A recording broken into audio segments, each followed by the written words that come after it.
Ladies and gentlemen, boys and girls, welcome back to the channel. నేను మీ వంశీ, అందరూ ఎలా ఉన్నారు? I hope everyone is doing great. So present నేనైతే orange Kawasaki Hyderabad లో ఉన్నాను to show you the new 2026 ZX6R అన్నమాట. So ఈ బండి గురించి మీరు తెలుసుకోవాల్సింది చాలా ఉంది. మిడిల్ వెయిట్ సెగ్మెంట్ లో వన్ ఆఫ్ ది బెస్ట్, అలాగే one of the aggressive motor cycle అన్నమాట. సో సూపర్ స్పోర్ట్ కేటగిరీలో ఈ బండిని ఈ సెగ్మెంట్ లో బీట్ చేసే బైక్ అయితే ఇంకా మార్కెట్ లో రాలేదు.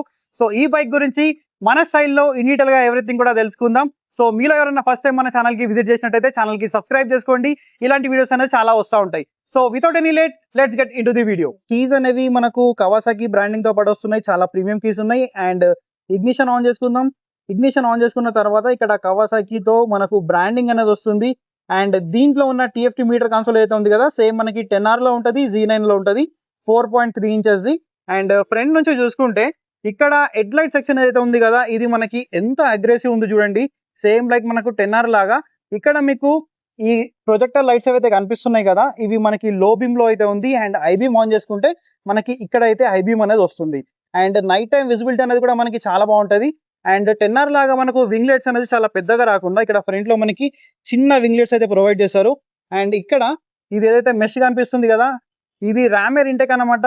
ఇది ప్యూర్లీ ఫంక్షనల్ అండ్ దీని వల్ల మనకి పవర్ కూడా బూస్ట్ అవుతుంది.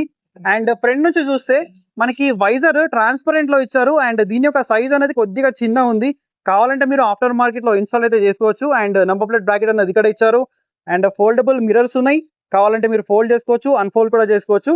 అండ్ నెక్స్ట్ ఇక్కడ ఇండికేటర్స్ కవాసాకి బైక్స్ లో చాలా యూనిక్ గా ఉంటాయి. సో ఇన్బిల్డ్ గానే మనకి లోపలైతే వస్తున్నాయి. అంత ఈజీగా విరిగిపోయే ఛాన్స్ కూడా లేదు, ఫేరింగ్ లోపలనే ఉంది కాబట్టి. అండ్ ఇక్కడ మనం ఇగ్నిషన్ అయితే ఆఫ్ చేసుకుందాం. అండ్ నెక్స్ట్ ఇక్కడ సస్పెన్షన్ గురించి మాట్లాడితే దీంట్లో మనకి షోవా సస్పెన్షన్ అయితే వస్తుంది. అది కూడా 41mm మనకి USD ఫోక్స్ అనమాట. అండ్ ఇది టోటల్లీ అడ్జస్టబుల్ సస్పెన్షన్. మీకు ఎలా అడ్జస్ట్ చేసుకోవాలో కూడా మీకు చూపిస్తాను. అండ్ బ్రేకింగ్ గురించి చూసుకుంటే మనకి ఫ్రంట్ లో డ్యువెల్ డిస్క్ బ్రేక్ వస్తుంది. అది కూడా 310mm. అండ్ ఇక్కడ నిసిన్ది మనకు మోనోబ్లాక్ కాలిపర్స్ అయితే వస్తున్నాయి. అది కూడా రేడియల్లీ మౌంటెడ్ అన్నమాట. సో ఇక్కడ బ్రేకింగ్ అనేది కూడా చాలా బాగుంటది. బట్ ఇక్కడ మనకి ఈ బ్రేకింగ్ వైర్ ఏదైతే ఉంది కదా, ఇది మనకు స్టీల్ బ్రేడెడ్ కాకుండా సో రబ్బర్ తో వస్తుంది. ఇది కూడా మనకి స్టీల్ బ్రేడెడ్ ఇచ్చుంటే ఇంకా బెటర్ ఉండేదని చెప్పి నా ఒపీనియన్. అండ్ అలాగే ఇక్కడ టైర్స్ ఏవైతే ఉన్నాయి కదా, ఇవి మనకి పిరెలీ టైర్స్ అయితే వస్తున్నాయి అనమాట. అది కూడా మనకి డియాబ్లో రోసో 4 అన్నమాట. ఫ్రంట్ మనకి 120/70 ZR 17 inch. So front and back మనకి 17 ఇంచ్ వీల్స్ వస్తున్నాయి. ఈ టైర్స్ కూడా ఎలా అంటే మనము రోడ్ లో యూజ్ చేసుకోవచ్చు, అలాగే ట్రాక్ పైన కూడా యూజ్ చేసుకోవచ్చు. One of the best tyres అని కూడా చెప్పుకోవచ్చు ఇవి. సో మనకి డియాబ్లో రోసో 4 అన్నమాట. అండ్ ఇక్కడ ఇంజన్ గురించి మాట్లాడాలి. దీంట్లో ఏదైనా హైలైట్ ఉందంటే దీని యొక్క ఇంజనే. ఇక్కడ టెక్నికల్ గా చూసుకుంటే మనకి 636cc ఇంజన్ అయితే ఉంటది.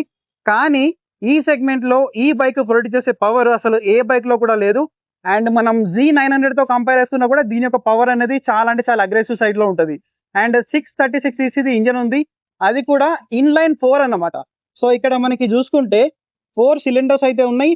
అండ్ 1 సిలిండర్ కి మనకి 4 వాల్వ్స్ అయితే ఉంటాయి. టోటల్ గా 16 వాల్వ్ ఇంజన్. అలాగే ఇక్కడ రేడియేటర్ కూడా ఉంది. అది కూడా కర్వ్ లో ఇచ్చారు కాబట్టి మనకి కూలింగ్ ఎఫిషియన్సీ కూడా చాలా వరకు బెటర్ అయితే ఉంటుంది. And next power and torque గురించి మాట్లాడితే దీంట్లో పవర్ అనేది 124 PS పవర్ అనేది ప్రొడ్యూస్ చేస్తుంది. అలాగే ఫ్రంట్ లో మీకు ర్యామ్ ఎయిర్ ఇంటేక్ అని చెప్పాను కదా, సో దీని వల్ల మనకు పవర్ అనేది కూడా చాలా ఎక్కువ వస్తుంది. సో ర్యామ్ ఎయిర్ ఇంటేక్ ని కలుపుకొని మనకు 129 PS పవర్ అనేది ప్రొడ్యూస్ చేస్తుంది. అసలు ఈ సెగ్మెంట్ లో 129 PS అంటే విచ్ ఇస్ టూ బ్రూటల్ అన్నమాట. లైక్ 600cc లో మనం వేరే బైక్స్ తో కంపేర్ చేసుకుంటే లైక్ 80 నుంచి మనకి 90 PS పవర్ అనేది ఉంటుంది. బట్ ఇది 129 PS అంటే చాలా క్రేజీ. అలాగే 69 Nm టార్క్ అనేది ప్రొడ్యూస్ చేస్తుంది. సో పవర్ అండ్ టార్క్ కూడా చాలా బాగుంటుంది. ఒక్కసారి టెస్ట్ రైడ్ కోసం దొరికితే మీకు క్రేజీ ఎక్స్పీరియన్స్ అనేది చేసి చూపిస్తాను. అలాగే ఇక్కడ నింజాది మనకి స్టిక్కరింగ్ అనేది కూడా ఇచ్చారు. అండ్ ఇలాంటి బైక్స్ లో మనం గ్రౌండ్ క్లియరెన్స్ అనేది కాంప్రమైజ్ అవ్వాలి. ఇక్కడ 130mm గ్రౌండ్ క్లియరెన్స్ అనేది ఉంది కాబట్టి లైక్ హెవీ స్పీడ్ బ్రేకర్స్ వచ్చినప్పుడు కొద్దిగా చూసుకొని డ్రైవ్ చేయాలి, లేకపోతే చాలా ఈజీగా కింద తగిలే ఛాన్స్ అనేది ఉంది. అండ్ ఇది గ్రౌండ్ క్లియరెన్స్ గురించి. అండ్ ట్యాంక్ డిజైన్ ఏదైతే ఉంది కదా, ఈ సెగ్మెంట్ లో మనకి one of the beautiful tank అన్నమాట. 17 లీటర్స్ మనకు ట్యాంక్ అనేది వస్తుంది. లైక్ కవాసాకి వాళ్ళు 23 kmpl మైలేజ్ అనేది క్లెయిమ్ చేస్తున్నారు. బట్ ఇక్కడ ఆన్ అండ్ యావరేజ్ గా 15 to 18 kmpl వరకు అయితే మైలేజ్ వచ్చే ఛాన్స్ అనేది ఉంది. ఇక్కడ కవాసాకి బ్లాక్ కలర్ లో స్టిక్కరింగ్ అనేది ఉంది. అండ్ ట్యాంక్ లో నాకు ఇక్కడ ఈ డిజైన్ అనేది వన్ ఆఫ్ ది బెస్ట్ అనిపిస్తుంది. చూడడానికి కూడా చాలా బాగుంది. అసలు ఎంత అగ్రెసివ్ సైడ్ లో ఉంది చూడండి. ఈ యాంగిల్ లో చూస్తే ఆల్మోస్ట్ మనకి 10R లాగా అయితే కనిపిస్తుంది. అండ్ ఇక్కడ E20 ఫ్లెక్స్ వీల్ కూడా సపోర్ట్ చేస్తుంది కాబట్టి ఎటువంటి ఇష్యూ అనేది లేదు. సో E20 ఫ్లెక్స్ వీల్ పైన చాలా డిబేట్స్ అనేవి జరుగుతూ ఉన్నాయి. నాకు కూడా ఈ ఫ్యూల్ అనేది అంతా ఎక్కట్లేదు. అండ్ మైలేజ్ గురించి మీకు ఆల్రెడీ చెప్పేసాను, ట్యాంక్ గురించి చెప్పేసాను. ఇక్కడ గ్రాఫిక్స్ అయితే ఉంది కదా, సేమ్ మనకి 10R లివరీ వస్తుంది. ఇక్కడ వైట్ కానీ బ్లూ అండ్ టోటల్గా కవాసాకి ఒక గ్రీన్ అన్నమాట. అండ్ నెక్స్ట్ ఇక్కడ సీట్ హైట్ గురించి మాట్లాడితే దీని యొక్క సీట్ హైట్ మనకు 830 mm అయితే ఉంటుంది. లైక్ ఒకసారి కూర్చొని కూడా చూపిస్తాను ఎలా ఉందని చెప్పేసి. అండ్ ఇలాంటి బైక్స్ లో సీట్స్ అన్ని కూడా మనకి సో ఆర్డర్ సైడ్ లోనే ఉంటాయి. కొద్దిగా కుషన్ సాఫ్ట్ ఉంది, బట్ కూర్చున్నప్పుడు ఆటోమేటిక్ గా హార్డే అనిపిస్తుంది. అండ్ ఇక్కడ కూడా వీ హ్యావ్ నింజా బ్రాండింగ్. అలాగే ఇక్కడ 636 cc అండ్ ఇక్కడ మనకి సీట్ అనేది రావట్లేదు. అలాగే పిలియన్ ఫుట్ పెక్స్ అనేవి కూడా రావట్లేదు. అలాగే శారీ గార్డ్ కూడా రాదు. బేసిక్ గా సింగిల్ సీట్ తో వస్తుంది. కావాలంటే మీరు ఇన్స్టాల్ చేసుకోవచ్చు, బట్ రోడ్ లీగల్ ఎంత వరకు అవుతుందో నాకు ఐడియా లేదు. అండ్ ఎగ్జాస్ట్ అనేది కూడా చూసుకోండి, మనకు ఎంత బల్కియర్ ఎగ్జాస్ట్ అనేది వస్తుంది. మీకు ఎగ్జాస్ట్ సౌండ్ కూడా వినిపిస్తాను క్లియర్ గా. అండ్ ఫుట్ పెక్స్ అనేవి ఎంత రియర్ సెట్ లో ఉన్నాయి చూడండి. సో బేసిక్ గా ఈ ఫుట్ పెక్స్ కి మనకి ఇవి ఇచ్చారు కదా. సో దీని వల్ల యూజ్ ఏంటంటే మనము హెవీ లీన్ చేసినప్పుడు మనకి ఇది సపోర్ట్ చేస్తుంది. బేసిక్ గా మనం లీన్ చేసినప్పుడు రోడ్కి ఇది తాకింది అనుకోండి, అర్థం చేసుకోండి అదే లాస్ట్ లీన్ యాంగిల్ అని చెప్పేసి. అలా మీరు ఈ బైక్ లో మనకి సపోర్ట్ అనేది దొరుకుతుంది. ప్రతి బైక్ లో ఇస్తారు అది. అండ్ నెక్స్ట్ రియర్ లో చూసుకుంటే ఇక్కడ 220 mm మనకు డిస్క్ ప్లేట్ అనేది ఉంది. ఇక్కడ డ్యువల్ ఛానల్ ABS ఉంది. రియర్ లో కూడా మనకి నిసిన్ క్యాలిపర్స్ అయితే ఉన్నాయి. సో బ్రెంబో క్యాలిపర్స్ లాంటివి అయితే ఏమి ఇవ్వట్లేదు. సో అల్యూమినియం స్వింగ్ ఆర్మ్ అయితే ఉంది. అలాగే రియర్ టైర్ ప్రొఫైల్ అనేది చూసుకుంటే ఇక్కడ మనకి 180 సెక్షన్ అయితే ఉంది. ఇక్కడ 180 55 ZR17 అన్నమాట. సో ఫ్రంట్ అండ్ బ్యాక్ ఏంటంటే మనకి 17 ఇంచ్ వీల్స్ అయితే వస్తున్నాయి. అది కూడా పిరెలీ టైర్స్ అన్నమాట. రోసో 4 ఇక్కడ చూసుకోవచ్చు, రోసో 4 అని చెప్పేసి. సో బేసిక్ గా ఇది ట్రాక్ పైన ఇంకా రోడ్ పైన కూడా యూజ్ చేసుకోవచ్చు మీరు. అండ్ రియర్ సెక్షన్ చూసుకోవడానికి సేమ్ మనకి 10R లాగా అయితే కనిపిస్తుంది. ఒకసారి మళ్ళీ మీకు ఇగ్నిషన్ అనేది ఆన్ చేసుకొని టైల్ లైట్ అనేది చూపిస్తాను. సో ఇక్కడ మనం టైల్ లైట్ అనేది చూసుకుంటే సో ఎంత బాగుందంటే one of the best design అన్నమాట. అండ్ ఇక్కడ ఇండికేటర్స్ అన్ని కూడా మనకు LED లో వస్తున్నాయి. అండ్ ఇవి కొద్దిగా లూజ్ ఉన్నాయి, నాకు తెలిసి ఇవి ప్రాపర్ గా ఫిట్ చేయలేదు అనుకుంటా. సో ఇలా లూజ్ గా అయితే ఉన్నాయి. అండ్ కావాలంటే మీరు ఇది రిమూవ్ చేసుకొని టైల్ లైట్ కూడా ఇన్స్టాల్ చేసుకోవచ్చు. ఇది మోర్ దెన్ ఇనఫ్, ఆల్రెడీ చాలా షార్ట్ గా అయితే అనిపిస్తుంది నాకు. అండ్ నెక్స్ట్ ఇక్కడ నుంచి చూసుకుంటే మనం ఫస్ట్ ఇగ్నిషన్ ఆఫ్ చేసుకుందాం. అండ్ నెక్స్ట్ అల్యూమినియం స్వింగ్ మీకు ఆల్రెడీ చూపించేసాను. అండ్ టైర్స్ గురించి మీకు ఆల్రెడీ చెప్పేసాను. సో రియర్ సస్పెన్షన్ అనేది కూడా మనకి టోటల్ గా అడ్జస్టబుల్ వస్తుంది. Like pre load, compression, rebound everything కూడా మీరు ఇక్కడ నుంచి అయితే అడ్జస్ట్ అనేది చేసుకోవచ్చు. అండ్ ఈ బైక్ లో 6 స్పీడ్ ట్రాన్స్మిషన్ తో వస్తుంది. అండ్ క్విక్ షిఫ్టర్ వస్తుంది. క్విక్ షిఫ్టర్ ప్లస్ అయితే రావట్లేదు, అంటే బై డైరెక్షన్ అయితే కాదన్నమాట. లైక్ ఓన్లీ మీరు క్లచ్ లేకుంటే గేర్ అనేది అప్ చేయొచ్చు, బట్ డౌన్ చేయడానికి అయితే లేదు. సో మీరు రెవ్ మ్యాచింగ్ చేస్తూ మీరు కావాలంటే డౌన్ షిఫ్ట్ అనేది చేసుకోవచ్చు. ఈ యాంగిల్ లో బైక్ అనేది చూడడానికి చాలా అంటే చాలా అగ్రెసివ్ సైడ్ లో ఉంది. అండ్ ఇక్కడ స్టీరింగ్ డాంపర్ అనేది మనకి స్టాక్ లో ఇవ్వాల్సింది, బట్ కవాసాకి వాళ్ళు అయితే ఇవ్వట్లేదు. అండ్ ఇక్కడ సస్పెన్షన్ అనేది మనకి ప్రీలోడ్ అనేది ఉంది, లైక్ హై గానీ లో గానీ. అండ్ అలాగే షో సస్పెన్షన్. సో ఇక్కడ టెన్షన్ కానీ కంప్రెషన్ కానీ లైక్ హార్డ్ అండ్ సాఫ్ట్ గా అయితే మనం అడ్జస్ట్ అనేది చేసుకోవచ్చు. టోటల్ గా adjustable suspension, like front the కానీ రియర్ ది కానీ. అండ్ నెక్స్ట్ ఇక్కడ మీటర్ కన్సోల్ లో ఇంకొన్ని ఇన్ఫర్మేషన్ గురించి చూసుకుంటే మనకి చాలా ఇన్ఫర్మేషన్ అనేది ఉంది. సో ఇక్కడ మనకి ప్రజెంట్ రైడర్ మోడ్ లో ఉంది కదా, రైడర్ మోడ్ లో మనకి పవర్ అనేది లైక్ ఫుల్ గానీ లో గానీ మనం అడ్జస్ట్ అనేది చేసుకోవచ్చు. పవర్ అనేది అలాగే KTRC ఉంది కదా, సో ఇది ట్రాక్షన్ కంట్రోల్ అన్నమాట. సో ఇది కూడా మనం 3 లెవెల్స్ వరకు అడ్జస్ట్ అనేది చేసుకోవచ్చు. అండ్ 4 రైడింగ్ మోడ్స్ ఉన్నాయి. సో ఒకటి రోడ్, రెయిన్, అలాగే స్పోర్ట్, అలాగే రైడర్ అన్నమాట. సో రైడర్ లో ఏంటంటే మీరు బేసిక్ గా సో మీరు అన్ని కూడా అడ్జస్ట్ అనేది చేసుకోవచ్చు. లైక్ పవర్ ఎంత కావాలి, ట్రాక్షన్ కంట్రోల్ ఎంత ఉండాలని. అలాగే ఇక్కడ గేర్ పొజిషన్ ఇండికేటర్ ఉంది, RPM మీటర్, స్పీడ్, అండ్ పక్కన మనకు కావాల్సిన ఇండికేషన్స్ అన్ని కూడా ఉన్నాయి. అండ్ పైన ఇక్కడ మనకి చూసుకుంటే సో బ్యాటరీ వోల్టేజ్ అనేది ఉంది. సో km/లీటర్, అలాగే యావరేజ్, అండ్ అలాగే range, so average speed, so total time, so battery ఇదంతా ఉంది. అండ్ ఇక్కడ మనకి పైన చూసుకుంటే కనుక trip B, so odo, so trip A, so information అనేది ఉంది. లైక్ ఇక్కడ ఫ్యూల్ కానీ టైం కానీ. సో బేసిక్ గా మీకు ఆల్రెడీ Z900 లో అయితే మీటర్ చూపించాను కదా, లైక్ ఆల్మోస్ట్ అలాంటి ఫీచర్స్ అయితే దీంట్లో అయితే ఉంటాయి. సో ఇది ఓవరాల్ గా మీటర్ కన్సోల్ గురించి. అండ్ కావాలంటే మీరు ఇక్కడ నుంచి కూడా సో మీరు చేంజ్ అయితే చేసుకోవచ్చు ఇన్ఫర్మేషన్ అంతా కూడా. సో ఇక్కడ నుంచి మీరు చేంజ్ చేసుకోవచ్చు. అండ్ ఇది మీటర్ కన్సోల్ గురించి. అండ్ నెక్స్ట్ దీంట్లో ఏంటంటే మనకి ఛార్జింగ్ పోర్ట్ అనేది ప్రొవైడ్ చేయట్లేదు.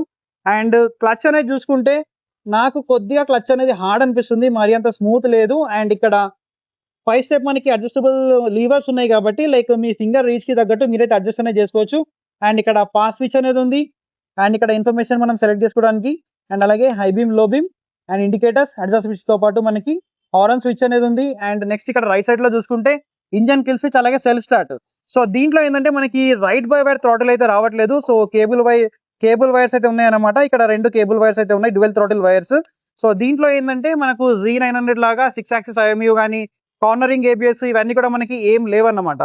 అండ్ నెక్స్ట్ ఈ యాంగిల్ నుంచి చూడడానికి ఎంత అగ్రెసివ్ ఉందో చూడొచ్చు మీరు. అండ్ నెక్స్ట్ ఇంకొకటి మీకు చూపెట్టాలి. సో ఇక్కడ బ్రేక్ లివర్ కూడా మనకి అడ్జస్టబుల్ వస్తుంది అప్ టు 6 స్టెప్ వరకు. ZX6R ఒక ఎగ్జాస్ట్ సౌండ్ అనేది విందాం. సో ఇది స్వైప్ అప్ అండ్ ఇక్కడ నుంచి మనం ఆన్ చేసుకుందాం. సో మనకు బేసిక్ స్విచ్ గేర్ అనేది వస్తుంది.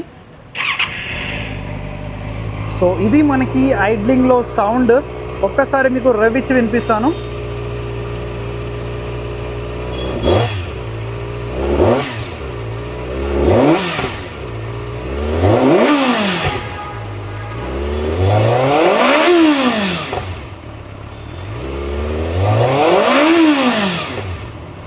సో స్టాక్ సౌండ్ ఇంత క్రేజీగా సౌండ్ చేస్తుంది అంటే మీరు ఎగ్జాస్ట్ అనేది చేంజ్ చేసిన తర్వాత ఇంకెంత క్రేజీగా సౌండ్ చేస్తుంది. ఒకవేళ మీరు ట్యూనింగ్ అనేది చేస్తే పాప్స్ అండ్ బ్యాంక్స్ కూడా వస్తాయి అన్నమాట. సో ఇప్పుడు ఆఫ్ చేసుకుందాం మనం. బాయ్స్, నా హైట్ అనేది 5.5 అని చెప్పాను కదా. సో నా హైట్ వాళ్ళకి ఈ బండి చూడడానికి అయితే ఇలా కనిపిస్తుంది. నేను చాలా చిన్నగా కనిపిస్తుండొచ్చు ఈ బండి పైన. అండ్ సీట్ హైట్ అనేది మనకు 830 mm సీట్ హైట్ అనేది ఉంది. అండ్ వెయిట్ అనేది మనకి ఏంటంటే 198 kgs వెయిట్ అనేది ఉంది. సో ఇంత వెయిట్ అనేది మేనేజబులే. బట్ రైడింగ్ పోస్టర్ అనేది చూస్తున్నారు కదా, ఫుట్ పెక్స్ అనేది టోటల్లీ రియర్ సెట్ ఉన్నాయి. అండ్ ఇంత అగ్రెసివ్ రైడింగ్ పోస్టర్ అయితే ఈ బండి ఉంది. అండ్ ఒకసారి నేను కాలు కింద పెడతాను. సో 2 సైడ్లు నాకైతే టిప్ అవుతుంది. టోటల్ గా ఫ్లాట్ ఫుట్ అయితే అవ్వట్లేదు. బట్ నేనైతే ఈ బైక్ ని చాలా ఈజీగా రైడ్ చేయగలుగుతాను. ఎవరైతే ఒక మిడిల్ వెయిట్ సెగ్మెంట్ లో one of the best bike చూస్తున్నారు, అది కూడా సూపర్ స్పోర్ట్ కేటగిరీలో, ZX6R అన్నది one of the best bike అన్నమాట. ఎందుకంటే ఈ సెగ్మెంట్ లో ఈ బైక్ ప్రొడ్యూస్ చేసే పవర్ కానీ, ఇంత అగ్రెసివ్ లుక్స్ కానీ, pure track ready motor cycle అయితే మనకి ఎక్కడ కూడా దొరకదు. అండ్ ఆల్రెడీ మనకు CBR 650R అనేది ఉంది, బట్ అది ఇంత పవర్ అనేది ప్రొడ్యూస్ చేయదు. సో ఆ బైక్ అనేది టోటలీ డిఫరెంట్, ఇది అనేది టోటలీ డిఫరెంట్. అండ్ చాలా మందికి ఇంకో డౌట్ కూడా వస్తుంది, సో Z900 దీనికంటే తక్కువలో వస్తుంది కదా, సో Z900 తీసుకోవాలా లేకపోతే ఇది తీసుకోవాలా అంటే, సో ఎవరికైతే లైక్ ట్రాక్ కోసం ఒక బైక్ కావాలి, హైవే పైన ఎక్కువ తిరుగుతాం, సిటీలో ఎక్కువ తిరగము అనుకుంటే వాళ్ళకి మెయిన్ గా ఈ బైక్ అనేది చాలా సూట్ అవుతుంది. సో బేసిక్ గా ఎవరికైతే లైక్ నేకెడ్ వర్షన్ లో కావాలి, లైక్ సిటీలో యూజ్ చేసుకోవాలి, హైవే ఆల్ రౌండర్ బైక్ లాగా కావాలి అనుకుంటే మీరు Z900 తీసుకోవచ్చు. అది బేసిక్ గా 900cc తో వస్తుంది. ఇది ఏంటంటే మనకి 600cc తో వస్తుంది. సో రెండు బైక్స్ ఒక కేటగిరీ అనేది టోటల్లీ డిఫరెంట్. సో ఫైనల్ ఇదన్నమాట ఈ బైక్ గురించి. సో ఈ వీడియో మీకు ఎలా అనిపించిందో let me know in the comment section. I will see you on another video. Until then take care, keep loving, keep supporting. Signing off your moto boy VK.